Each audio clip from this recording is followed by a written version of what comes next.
Pse në ditë e dëgjoni një thirrje në dunja, por nuk e përfillëm atë, por e neglizhuam atë, bile dhe bëm sikur nuk e dëgjojmë atë.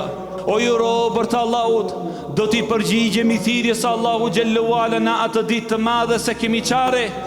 Por lumja i cili përgjigjet thirrjes së Allahu xhallahu ala sot në dunja dhe e zbukuron takimin para Allahu te bareke ve teala sot në dunja, që ta zbukuron Allahu te bareke ve teala takimin e tij në ditën e Kiametit.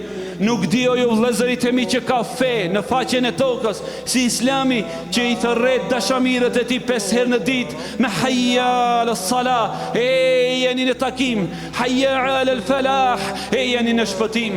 Po na thërret ai Zoti i Madh xhallahu ala në takim, po pse o ju vëllezërit e mi, parasysh ai na don shumë, ai dëshiron të takohet 5 herë në ditë me ne, por ne sikur nuk dëshirojmë të takohemi me atë te bareke ve teala, por do të vjen një ditë pa vallahi që ta takojmë Allahun xhallahu ala dhe të qëndrojmë para atij.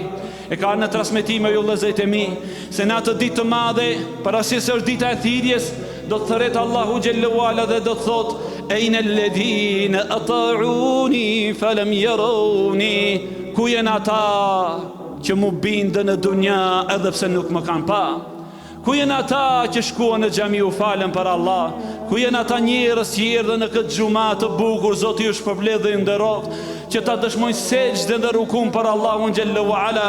Hadha yawmul mazid. Kjo është dita e shtimit. Pra kjo është dita kur ata njerëz do t'i bekoj dhe do t'i begatoj. Dhe begatia më e madhe është që ta shohin fytyrën e Allahut të Madh te bareke ve teala.